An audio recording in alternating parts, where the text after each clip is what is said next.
Ayatollah Ali খামেনির জানাজা সর্বস্তরে শ্রদ্ধার জন্য আজ ফ্রিডম স্কোয়ারে থাকবে খামেনির মরদেহ। ইরানের প্রয়াত সর্বোচ্চ নেতা আয়াতুল্লাহ আলী খামেনির মরদেহ আজ নেওয়া হবে রাজধানীর তেহরানের ফ্রিডম স্কোয়ারে। সোমবার তেহরানের রাজপথে অনুষ্ঠিত হবে রাষ্ট্রীয় মর্যাদায় বিশাল শেষ যাত্রা। এরপর শোক আয়োজনের অংশ হিসেবে তার মরদেহ ইরানের বিভিন্ন শহরের পাশাপাশি প্রতিবেশী ইরাকে নেওয়া হবে। আগামী কয়েকদিন ধরে তেহরানে বিপুল মানুষের সমাগম অব্যাহত থাকবে বলে ধারণা করা হচ্ছে। সোমবার জনসাধারণের শেষ শ্রদ্ধা নিবেদনের জন্য খামেনির কফিন তেহরানের ফ্রিডম স্কোয়ারে নেওয়া হবে। এরপর ৭ জুলাই তার মরদেহ পবিত্র নগরী কোমে নেওয়া হবে। ৮ জুলাই মরদেহ ইরাকের কারবালা ও নাজাফ শহরে নেওয়া হবে। সবশেষ ৯ জুলাই খামেনির জন্মস্থান ইরানের মাশহাদে মরদেহ নেওয়া হবে। সেখানেই ইমাম রেজা আলাইহি ওয়াসাল্লামের মাজারের পাশে তাকে দাফন করা হবে। তেহরানে আয়াতুল্লাহ আলী খামেনির রাষ্ট্রীয় দাফন অনুষ্ঠানে নির্বাচিত আয়াত থেকে বিশ্বের বিভিন্ন দেশের উদ্দেশ্যে আলাদা আলাদা বার্তা দিয়েছে তেহরান। বিশ্লেষকদের মতে ধর্মীয় আবহের মধ্যেও ইরান তুলে ধরেছে নিজেদের পররাষ্ট্রনীতির ইঙ্গিত। বিস্তারিত জানাচ্ছেন আরাফাত ইসলাম। তেহরানের গ্র্যান্ড মোসাল্লায় যখন একে একে বিদেশি প্রতিনিধি দলগুলো খামেনির কফিনে শ্রদ্ধা জানাচ্ছিল, তখন পেছনে শোনানো হচ্ছিল পবিত্র কোরআনের নিত আয়াত। পর্যবেক্ষকদের মতে প্রতিটি দেশের জন্য বেছে নেওয়া হয়েছিল আলাদা বার্তাবাহী আয়াত। সৌদি আরবের প্রতিনিধি দল শ্রদ্ধা জানাতে এলে তিলাওয়াত করা হয় সূরা আল ইমরানের বদর সম্পর্কিত আয়াত। বিশ্লেষকদের মতে এর মাধ্যমে ইরান একদিকে ইসলামের প্রথম বিজয়ের স্মৃতি তুলে ধরে, অন্যদিকে যুক্তরাষ্ট্রের ঘনিষ্ঠ মিত্র সৌদি আরবের ভূমিকা পরোক্ষভাবে স্মরণ করিয়ে দেয়। ভারতের প্রতিনিধি দলের সময় তেলাওয়াত করা হয় এমন একটি আয়াত যেখানে ভয় ও হুমকির মুখেও আল্লাহর উপর অটল আস্থার কথা বলা হয়েছে। যুক্তরাষ্ট্র ও ইরানের মধ্যে যুদ্ধবিরতি প্রতিষ্ঠায় মধ্যস্থতাকারী পাকিস্তানের প্রতিনিধিদের জন্য পাঠ করা হয় সম্মান, নিরাপদ পথ চলা ও ঐশী সাহায্যের প্রার্থনা সংবলিত আয়াত। এটিকে ইসলামাবাদের কূটনৈতিক ভূমিকার স্বীকৃতি হিসেবে ব্যাখ্যা করা হচ্ছে। চীনের প্রতিনিধিদের সামনে তেলাওয়াত করা হয় বিজয় ও হৃদয়ের প্রশান্তি নিয়ে আয়াত। পর্যবেক্ষকদের মতে ইরানের অন্যতম প্রধান অর্থনৈতিক অংশীদার এবং কৌশলগত সহযোগী হিসেবে বেইজিংয়ের প্রতি কৃতজ্ঞতার বার্তাই ফুটে উঠেছে। আফগানিস্তানের ক্ষেত্রে শোনানো হয় ক্ষমা, বিজয় এবং সঠিক পথে পরিচালনার আয়াত। কাতারের প্রতিনিধি দলের জন্য নির্বাচিত আয়াতে ছিল ক্ষমা ও নিয়ামতের বার্তা। পর্যবেক্ষকদের ভাষ্য, এর মাধ্যমে ভবিষ্যৎ সম্পর্ক উন্নয়নের ইচ্ছা প্রকাশের পাশাপাশি অতীতের মতপার্থক্যের কথাও স্মরণ করিয়ে দিয়েছে তেহরান। অন্যদিকে ইরাকের কুর্দি গোষ্ঠী এবং তুরস্ককে ঘিরে বেছে নেয়া আয়াতগুলোতে শহীদদের মর্যাদা এবং সংগ্রামে অংশগ্রহণকারীদের শ্রেষ্ঠত্বের কথা তুলে ধরা হয়। বিশ্লেষকদের মতে যুদ্ধের সময় তাদের অবস্থান নিয়ে তেহরানের অসন্তোষের প্রতীকী প্রকাশ ঘটেছে এতে। তবে এসব ব্যাখ্যা মূলত রাজনৈতিক ও কূটনৈতিক বিশ্লেষকদের পর্যবেক্ষণের উপর ভিত্তি করে। ইরান সরকার আনুষ্ঠানিকভাবে আয়াত নির্বাচনের উদ্দেশ্য ব্যাখ্যা করেনি। আরাফাত ইসলাম, ৭১। ইরানের সাবেক সর্বোচ্চ নেতা আয়াতুল্লাহ আলী খামেনির জানাজা রাষ্ট্রীয় জানাজা চলছে তেহরানে। তবে আয়োজন জুড়ে এখন সবচেয়ে বড় আলোচনার বিষয় দেশটির নতুন সর্বোচ্চ নেতা মোস্তফা খামেনির অনুপস্থিতি। রাষ্ট্রীয়ভাবে তার অংশগ্রহণের কোনো ঘোষণা দেওয়া হয়নি। এতে মোস্তফার অবস্থান, শারীরিক অবস্থা ও বর্তমানে রাষ্ট্র পরিচালনা নিয়ে নতুন করে প্রশ্ন উঠেছে। বিস্তারিত জানাচ্ছেন আরাফাত ইসলাম। কোটি মানুষের শোকের মিছিলে বিদায় জানানো হচ্ছে আয়াতুল্লাহ আলী খামেনিকে, কিন্তু বিদায় অনুষ্ঠানের কোথাও নেই তার উত্তরসূরি ও ইরানের নতুন সর্বোচ্চ নেতা মোস্তফা খামেনি। তেহরানে তৃতীয় দিনের মতো চলছে রাষ্ট্রীয় শেষকৃত্যের আনুষ্ঠানিকতা। কোটি মানুষ উপস্থিত হয়ে প্রয়াত নেতার প্রতি শেষ শ্রদ্ধা জানাচ্ছেন। একই সাথে খামেনির সঙ্গে নিহত তার পরিবারের 4 সদস্যেরও জানাজা অনুষ্ঠিত হচ্ছে। তবে রাষ্ট্রীয় শোক অনুষ্ঠানের পূর্ণাঙ্গ সূচি প্রকাশ করলেও কোথাও মোস্তফা খামেনির উপস্থিতির কথা জানায়নি ইরানি কর্তৃপক্ষ। ফলে তাকে ঘিরে জল্পনা আরও বেড়েছে। বিভিন্ন আন্তর্জাতিক গণমাধ্যমের প্রতিবেদনে বলা হচ্ছে, গত ২৮ ফেব্রুয়ারি যুক্তরাষ্ট্র ও ইসরায়েলের যৌথ হামলায় নিহত হন আলী খামেনি। ওই হামলায় মোস্তফা খামেনিও আহত হয়েছেন বলে বিভিন্ন সূত্রে দাবি করা হলেও ইরান সরকার আনুষ্ঠানিকভাবে তা নিশ্চিত করেনি। একই সাথে মোস্তফা খামেনি কোথায় আছেন তা নিয়েও তৈরি হয়েছে ধোঁয়াশা। বিভিন্ন সূত্র মতে তিনি নিরাপদে কোনো বাংকারে অবস্থান করছেন। যুক্তরাষ্ট্রের সাথে যুদ্ধ শুরুর পর থেকে জনসম্মুখে দেখা যায়নি মোস্তফা খামেনিকে। তিনি শুধু লিখিত বিবৃতির মাধ্যমে বক্তব্য দিয়েছেন। এখন পর্যন্ত তিনি টেলিভিশনে ভাষণ দেননি কিংবা সরাসরি জাতির উদ্দেশ্যে কোনো বক্তব্য রাখেননি। বিশ্লেষকদের মতে নিরাপত্তাজনিত কারণে তার অবস্থান গোপন রাখা হতে পারে। তবে রাষ্ট্রীয় শেষকৃত্যের মতো গুরুত্বপূর্ণ আয়োজনেও তার অনুপস্থিতি দেশটির রাজনৈতিক ও সিদ্ধান্ত গ্রহণের প্রক্রিয়া নিয়ে প্রশ্নের জন্ম দিয়েছে।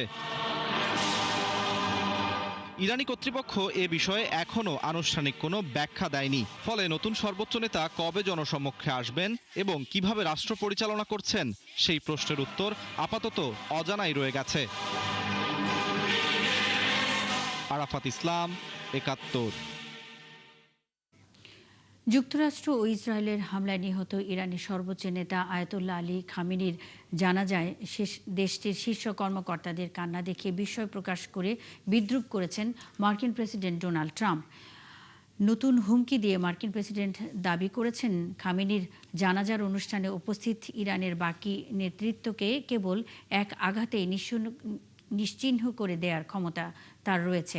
একই সাথে তিনি নতুন হুমকি দিয়ে দাবি করেছেন, জানাজার অনুষ্ঠানে উপস্থিত ইরানের বাকি নেতৃত্বকে কেবল এক আঘাতেই নিশ্চিহ্ন করে দেওয়ার ক্ষমতা তার রয়েছে।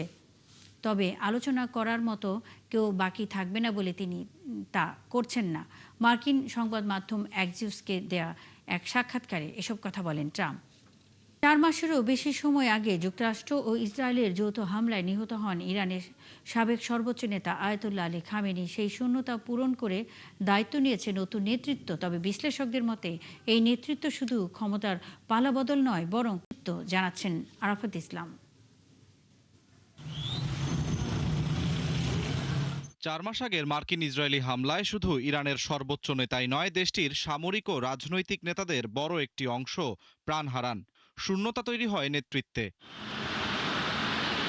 অনেকের ধারণা ছিল এই আঘাতের পর ইসলামী প্রজাতন্ত্র টিকিয়ে রাখা কঠিন হয়ে পড়বে তেহরানের জন্য। কিন্তু যুদ্ধ নিষেধাজ্ঞা ও আন্তর্জাতিক চাপের মধ্যেও রাষ্ট্রীয় কাঠামো অক্ষুণ্ণ রেখে নতুন নেতৃত্ব গড়ে তুলেছে ইরান। পুরো এক নতুন প্রজন্ম এখন ক্ষমতায়। তাদের একটি খুব স্পষ্ট লক্ষ্য রয়েছে।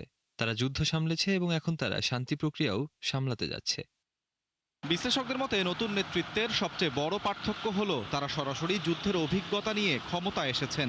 তাই তাদের অগ্রাধিকার এখন একদিকে নিরাপত্তা জোরদার করা, অন্যদিকে যুদ্ধবিরতির মধ্যেই কূটনৈতিক অবস্থান শক্তিশালী করা। নতুন নেতৃত্বের শীর্ষ পর্যায়ের ব্যক্তিদের সঙ্গে ইসলামিক রেভলিউশনারি গার্ড কর্পস বা আইআরজিসির সম্পর্ক আগের তুলনায় আরও ঘনিষ্ঠ। বিশ্লেষকদের মতে এর ফলে ভবিষ্যতে নিরাপত্তা ও সামরিক বিষয়গুলো রাষ্ট্র পরিচালনায় আরও বেশি প্রভাব ফেলতে পারে। অন্যদিকে যুক্তরাষ্ট্রের হামলায় ইরানের পারমাণবিক স্থাপনাগুলোর ক্ষতি হলেও দেশটির কৌশলগত সক্ষমতা পুরোপুরি শেষ হয়নি বলেই মনে করছেন অনেক বিশেষজ্ঞ। বিশেষ করে হরমুজ প্রণালীকে কেন্দ্র করে তেহরানের প্রভাব এখনও আন্তর্জাতিক রাজনীতিতে বড় চাপ। ইরানের আঞ্চলিক মিত্রদের অনেকেই সম্প্রতি বড় ধাক্কা খেলেও নতুন নেতৃত্ব সেই জোটকে নতুন বাস্তবতায় পুনর্গঠনের চেষ্টা করছে। একই সঙ্গে কূটনৈতিক আলোচনার পথও খোলা রাখছে তেহরান। বিশ্লেষকদের মতে পুরনো নেতৃত্বের মতো শুধু আদর্শিক অবস্থান নয়, বরং সামরিক সক্ষমতা, অর্থনৈতিক বাস্তবতা ও কূটনীতির সমন্বয় ঘটিয়ে এগোতে চাইছে নতুন প্রজন্মের ইরানি নেতৃত্ব। আর সেই কারণেই মধ্যপ্রাচ্যের ভবিষ্যৎ রাজনীতিতে ইরানের নতুন নেতৃত্বকে আগের চেয়েও আরও গুরুত্বপূর্ণ ও প্রভাবশালী শক্তি হিসেবে দেখছেন আন্তর্জাতিক বিশ্লেষকরা। আরাফাত ইসলাম, ৭১। হরমুজ প্রণালী দিয়ে চলাচলকারী জাহাজগুলোর উপর নতুন সার্ভিস ফি আরোপের বিষয়টি নিশ্চিত করেছে ইরান। চীনে নিযুক্ত ইরানের রাষ্ট্রদূত বলেছেন, হরমুজ প্রণালী দিয়ে চলাচলকারী জাহাজগুলোর উপর নতুন ফি আরোপ করা হবে। তবে চীন ও বন্ধুত্বপূর্ণ দেশগুলো এক্ষেত্রে বিশেষ সুবিধা পাবে। বিস্তারিত মনিরুজ্জামান বাবুর প্রতিবেদনে। হরমুজ প্রণালী পারাপারে পরিষেবা কর দিতেই হবে, নিজেদের দাবিতে অনড় ইরান। বেইজিংয়ে অনুষ্ঠিত ওয়ার্ল্ড পিস ফোরামে ইরানের রাষ্ট্রদূত আবদাল রেজা রহমানি ফাজলি জানান, এই গুরুত্বপূর্ণ জলপথের নতুন ব্যবস্থা নিয়ে তার দেশ ওমানের সঙ্গে সমন্বয় করে যৌথভাবে কাজ করছে। যেহেতু হরমুজ ইরানের আঞ্চলিক জলসীমার অংশ, তাই ইরান অবশ্যই পরিষেবা ফি ধার্য করবে বলেও জানান তিনি। এছাড়া কঠিন সময়ে যারা ইরানের পাশে দাঁড়িয়েছিল তাদের জন্য বিশেষ সুবিধার ব্যবস্থা রাখা হবে বলেও জানান রাষ্ট্রদূত। হরমুজ প্রণালী যেহেতু আমাদের জলসীমার অংশ, তাই আমরা অবশ্যই এর সেবা ফি আদায় করব। কঠিন সময়ে যারা আমাদের বন্ধু ছিল, অবশ্যই তাদের জন্য আমরা বিশেষ সুবিধার ব্যবস্থা রাখব। তিনি আরও বলেন, নতুন এই ব্যবস্থার লক্ষ্য হল হরমুজ প্রণালী দিয়ে জাহাজ চলাচলের নিরাপত্তা নিশ্চিত করা, নৌযানগুলোর উপর নজরদারি চালানো এবং বিপুল সংখ্যক জাহাজের কারণে সৃষ্ট পরিবেশগত প্রভাব মোকাবেলা করা। এর আগে ইরান ও যুক্তরাষ্ট্রের মধ্যে হওয়া প্রাথমিক সমঝোতা চুক্তি অনুযায়ী বাণিজ্যিক জাহাজগুলো 60 দিনের জন্য কোনো ফি ছাড়াই এই প্রণালী দিয়ে চলাচল করতে পারবে। তবে ওই সময়সীমা পার হওয়ার পর কী ব্যবস্থা নেওয়া হবে তা এখনও স্পষ্ট নয়। বর্তমানে এই সংকটের স্থায়ী সমাধানের লক্ষ্যে দুপক্ষের মধ্যে চূড়ান্ত আলোচনা চলছে। এদিকে খামেনির শেষ বিদায়ের অনুষ্ঠানে যোগ দিতে এসে রাশিয়ার নিরাপত্তা পরিষদের ডেপুটি চেয়ারম্যান দিমিত্রি মেদভেদেভ বলেন, হরমুজ প্রণালীর উপর ইরানের নিয়ন্ত্রণ দেশটির জন্য পারমাণবিক অস্ত্রের মতোই এক শক্তিশালী হাতিয়ার। তার মতে, এই গুরুত্বপূর্ণ জলপথ দিয়ে জাহাজ চলাচল নিয়ন্ত্রণের ক্ষমতাই তেহরানের কৌশলগত সক্ষমতার বড় প্রমাণ। মনিরুজ্জামান বাবু, ৭১। ইসরায়েলের প্রধানমন্ত্রী বেনিয়ামিন নেতানিয়াহুর সঙ্গে বন্ধুত্বপূর্ণ সম্পর্কের কথা উল্লেখ করে মার্কিন প্রেসিডেন্ট ডোনাল্ড ট্রাম্প দাবি করেছেন নেতানিয়াহু জানেন বসকে। শনিবার মার্কিন সংবাদ মাধ্যম অ্যাক্সিওসকে দেয়া এক সাক্ষাৎকারে ট্রাম্প জানান, নেতানিয়াহু নিজেই তার সঙ্গে হোয়াইট হাউসে বৈঠকের অনুরোধ করেছেন। নেটো সম্মেলন থেকে ট্রাম্প ফেরার পর আগামী সপ্তাহেই এই বৈঠক অনুষ্ঠিত হতে পারে। ফেব্রুয়ারিতে হোয়াইট হাউসের সিচুয়েশন রুমে দুই নেতার নাটকীয় বৈঠকের পর এটি হতে যাচ্ছে তাদের প্রথম দ্বিপক্ষীয় সাক্ষাৎ। ওই ফেব্রুয়ারির বৈঠকেই ট্রাম্পের কাছে ইরানের বিরুদ্ধে যৌথ যুদ্ধ শুরুর পরিকল্পনা পেশ করেছিলেন নেতানিয়াহু। আগামী ৭-৮ জুলাই তুরস্কে নেটোর শীর্ষ সম্মেলন অনুষ্ঠিত হবে। ট্রাম্পের এই তুরস্ক সফরের কারণে আগামী সপ্তাহে নেতানিয়াহুর সঙ্গে বৈঠক কিছুটা কঠিন হতে পারে বলে জানিয়েছেন একজন ইসরায়েলি কর্মকর্তা। তার মতে বৈঠকটি তার পরের সপ্তাহেও গড়াতে পারে। ইয়েমেনের দক্ষিণাঞ্চলে হুতি বিদ্রোহীদের হামলায় অন্তত ১৬ সেনা নিহত হয়েছেন। দেশটির সামরিক বাহিনী এ তথ্য নিশ্চিত করেছে। তারা জানায়, হোদেইদাহের দক্ষিণে অবস্থিত হাইস এলাকায় সেনাবাহিনী হুতিদের হঠাৎ চালানো হামলা প্রতিহত করে। শনিবার ভোরে শুরু হওয়া এই সংঘর্ষ কয়েক ঘণ্টা ধরে চলে। সামরিক কর্মকর্তারা বলছেন, সংঘর্ষে হুতি বিদ্রোহীদেরও বেশ কয়েকজন হতাহত হয়েছে। তবে নিহতদের সুনির্দিষ্ট সংখ্যা তিনি উল্লেখ করেননি। ২০১৫ সাল থেকে হুতি বিদ্রোহীরা ইয়েমেন সরকারের বিরুদ্ধে যুদ্ধ চালিয়ে আসছেন। এক দশকের এই গৃহযুদ্ধে ইতোমধ্যে লাখ লাখ মানুষের মৃত্যু হয়েছে। দেখা দিয়েছে দেশটির ভয়াবহ মানবিক বিপর্যয়। টানা ভারী বৃষ্টিতে বিপর্যস্ত ভারতের বাণিজ্যিক রাজধানী মুম্বাই ও এর আশেপাশের এলাকা। পরিস্থিতি আরও খারাপ হতে পারে এমন আশঙ্কায় শহরে জারি করা হয়েছে রেড অ্যালার্ট।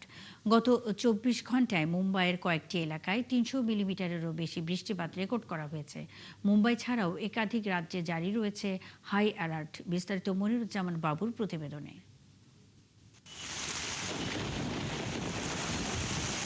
ভারী এবং অতি ভারী বৃষ্টিতে বিপর্যস্ত মুম্বাই সহ মহারাষ্ট্রের বেশ কয়েকটি জেলা। এই পরিস্থিতিতে আগাম সতর্কতা জারি করেছে বিএমসি। একান্ত প্রয়োজন ছাড়া বাড়ির বাইরে না বের হওয়ার নির্দেশ দেওয়া হয়েছে। কর্তৃপক্ষ জানিয়েছে, গত ২৪ ঘণ্টায় শহরের কয়েকটি এলাকায় ২০০ মিলিমিটারের বেশি এবং কয়েকটি স্থানে ৩০০ মিলিমিটারেরও বেশি বৃষ্টিপাত হয়েছে। এমন অবস্থায় কয়েক ঘন্টার জন্য বন্ধ ছিল মুম্বাই আন্তর্জাতিক বিমানবন্দরের রানওয়ে। বিঘ্ন হয়েছে বিভিন্ন স্থানে ট্রেন চলাচলে। বৃষ্টির সঙ্গে ঝড়ো হাওয়া বয়ে গেছে মুম্বাইয়ের উপর দিয়ে। শহরের বিভিন্ন প্রান্তে গাছ ভেঙে পড়া, রাস্তা ধসে যাওয়া এবং পানি জমার কারণে তীব্র যানজট তৈরি হয়। কুর্লা এলাকায় গাছ ভেঙে পড়ে এক বৃদ্ধের মৃত্যু হয়েছে বলে জানিয়েছে কর্তৃপক্ষ। জোয়ারের কারণে মুম্বাইয়ের নিচু এলাকায় পানি আরও বাড়তে পারে এমন আশঙ্কাও রয়েছে। সেই কারণে আগামী সতর্কতা জারি করে ওই এলাকার বাসিন্দাদের অন্যত্র সরে যাওয়ার কথা বলা হয়েছে। অন্যদিকে হিমাচল প্রদেশে 12 জুলাই পর্যন্ত ভারী বৃষ্টির জন্য অরেঞ্জ ও ইয়েলো অ্যালার্ট জারি করা হয়েছে। কেরালায় ধস ও হরপা বানপ্রবণ এলাকায় মানুষকে নিরাপদ স্থানে সরানোর কাজ শুরু হয়েছে। ওদিকে পশ্চিমবঙ্গের দক্ষিণ 24 পরগনা ও পূর্ব মেদিনীপুরে জারি হয়েছে রেড অ্যালার্ট। এছাড়া ঝাড়খণ্ডেও আগামী 4 দিন ঝড় বৃষ্টির জন্য ইয়েলো অ্যালার্ট দেওয়া হয়েছে। আবহাওয়া দপ্তরের পূর্বাভাস অনুযায়ী আগামী কয়েকদিন দেশের একটি বড় অংশে প্রাকৃতিক বিপর্যয় আরও বাড়তে পারে। মনিরুজ্জামান বাবু, ৭১। রুশ প্রেসিডেন্ট ভ্লাদিমির পুতিন এবং ইউক্রেনের প্রেসিডেন্ট ভলোদিমির জেলেনস্কির সঙ্গে টেলিফোনে কথা বলেছেন ডোনাল্ড ট্রাম্প। এ সময় ট্রাম্প ইউক্রেন যুদ্ধের একটি সমাধান খুঁজে বের করতে সহায়তার প্রস্তাব দেন। ট্রাম্প ও পুতিনের ফোন আলাপের বিষয়ে পুতিনের সহযোগী ইউরি উশাকভ বলেন, যুক্তরাষ্ট্রের প্রেসিডেন্ট আবারও দ্রুত যুদ্ধ বন্ধে কাজ করার এবং সংকটের সমাধান খুঁজে বের করার বিষয়ে তার প্রস্তুতির কথা জানিয়েছেন। উশাকভ আরও বলেন, ফোন আলাপে পুতিন ট্রাম্পের কাছে যুদ্ধক্ষেত্রের সর্বশেষ পরিস্থিতি তুলে ধরেছেন। তার দাবি, রুশ বাহিনী সামনে অগ্রসর হচ্ছে এবং একের পর এক এলাকা নিজেদের নিয়ন্ত্রণে নিচ্ছে। রাশিয়া এই সংঘাতের একটি রাজনৈতিক ও কূটনৈতিক সমাধান চায় বলেও জানান উশাকভ। অন্যদিকে ইউক্রেনের প্রেসিডেন্ট জেলেনস্কি ট্রাম্পের সঙ্গে নিজের ফোনালাপকে ইতিবাচক বলে উল্লেখ করেন। চীন ও রাশিয়া যৌথ বার্ষিক নৌ মহড়া শুরু করতে যাচ্ছে। চীনের পূর্ব উপকূলের কিংদাও শহরের কাছে ইয়েলো সাগর থেকে 6 থেকে 13 জুলাই পর্যন্ত এই মহড়া চলবে। চীনের প্রতিরক্ষা মন্ত্রণালয় জানিয়েছে, এই মহড়ায় দুই দেশের নৌবাহিনী সমুদ্র ও আকাশপথে যৌথ অভিযান পরিচালনা করবে। মহড়া শেষে প্রশান্ত মহাসাগরের সংশ্লিষ্ট এলাকায় যৌথ টহলও দেওয়া হবে। চীন জানায়, এই মহড়ার উদ্দেশ্য যৌথভাবে নিরাপত্তার চ্যালেঞ্জ মোকাবেলা করা এবং আঞ্চলিক শান্তি ও স্থিতিশীলতা বজায় রাখা। মহড়ায় নজরদারি, আকাশ ও ক্ষেপণাস্ত্র প্রতিরক্ষা, সমুদ্রপৃষ্ঠে হামলা, উদ্ধার কার্যক্রম এবং কামান মহড়ার মতো বিভিন্ন অনুশীলন হবে। রাশিয়ার প্রশান্ত মহাসাগরীয় নৌবহর জানিয়েছে, তাদের পক্ষ থেকে একটি ক্রুজার, একটি করভেট, সাবমেরিন এবং একটি উদ্ধারকারী জাহাজ অংশ নিচ্ছে। যুক্তরাষ্ট্রের স্বাধীনতা দিবস উদযাপনের রাতে নিউ ইয়র্ক নগরীর কোনি আইল্যান্ডে বন্দুক হামলা হয়েছে। এতে 4 শিশুসহ অন্তত 8 জন গুলিবিদ্ধ হয়েছেন। নিউ ইয়র্ক নগরীর পুলিশ বিভাগের বরাদ্দে এবিসি নিউজ এ তথ্য জানিয়েছে। প্রতিবেদনে আরও বলা হয়, স্থানীয় সময় শনিবার রাতে ব্রুকলিনের ওয়েস্ট 31 স্ট্রিটে গোলাগুলির খবর পেয়ে পুলিশ সদস্যরা দ্রুত ঘটনাস্থলে পৌঁছান। আহত ব্যক্তিদের মধ্যে 2 জন পুরুষ, 2 জন নারী এবং 4 শিশু রয়েছে। গুলিবিদ্ধ শিশুদের বয়স 6 থেকে 14 বছর। আহত ব্যক্তিদের উদ্ধার করে দ্রুত হাসপাতালে পাঠানো হয়েছে। চিকিৎসাধীন 7 জনের অবস্থা স্থিতিশীল। তবে 21 বছর বয়সী এক তরুণীর অবস্থা আশঙ্কাজনক। এবিসি নিউজ আরও জানিয়েছে, পুলিশ ঘটনাস্থল থেকে একটি আগ্নেয়াস্ত্র উদ্ধার করেছে। তবে এ হামলার ঘটনায় এখন পর্যন্ত কাউকে গ্রেপ্তার করা সম্ভব হয়নি। এই ছিল এখনকার আয়োজনে। বিশ্বের আরও নতুন কিছু খবর ও বিশ্লেষণ নিয়ে দুপুর 1টায় আবারও হাজির হবে বিশ্বযোগ। সরাসরি সংবাদ ও অনুষ্ঠান দেখতে চোখ রাখুন 71-এর ফেসবুক পেজে এবং সাবস্ক্রাইব করুন 71-এর ইউটিউব চ্যানেল। থাকুন 71-এর সাথেই।